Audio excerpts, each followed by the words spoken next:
శుభోదయం. April 29th. This is 4th month of year. JMS రైతు బిడారు శిక్షణ శిబిరం. SPK సుభాష్ పాలేకర్ కృషి వ్యవసాయ విధానము, సామూహిక సమిష్టి వ్యవసాయ విధానముపై వాయిస్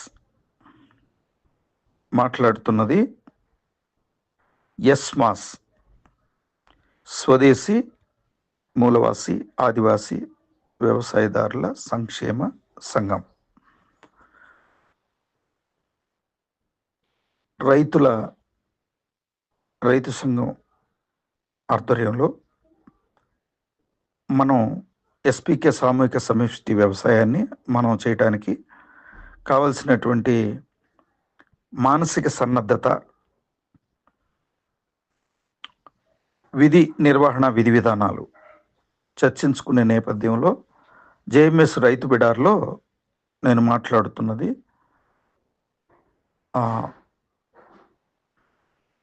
అడవి భీమన్న కృషి ఎల్ఎస్ బీవీపీ.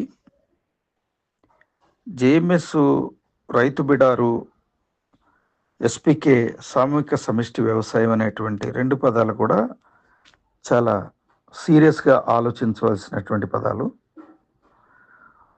ప్రస్తుతం ఈ వివరణ మన జేఎంఎస్ గ్రామ సమితులకు సంబంధించినటువంటి సభ్యులు ఎవరైతే ఆంధ్రప్రదేశ్ తెలంగాణలో గత 12 ఏళ్లుగా జేఎంఎస్ గ్రామ సేవా సమితులు నిర్మాణం చేయడం జరిగింది. ఆ జేఎంఎస్లో గ్రామ సేవా సమితి 36 ఛాంబర్స్, 10 మంది తలకట్టు పెద్దలు, నిండు వయస్కులు, సీనియర్ సిటిజన్స్ ఆఫ్ విలేజ్, ఒక 26 మంది youngest youth, dynamic agricultural youth, 36 మందితో జేఎంఎస్ గ్రామ సేవా సమితి నిర్మాణం చేసి చేతి వృత్తులు, వ్యవసాయము ఈ 2 అంశాల మీద గత 3-4 ఏళ్లుగా సద్వివరణలు ఇవ్వటం, సమాలోచనలు ఇవ్వటం, ఉత్తేజపరచడం జరుగుతూ ఉంది. ఈ మధ్యకాలంలో మరి జేఎంఎస్ రైతు బిడారు అనేటువంటి పేరుతో శిక్షణ శిబిరాలు కూడా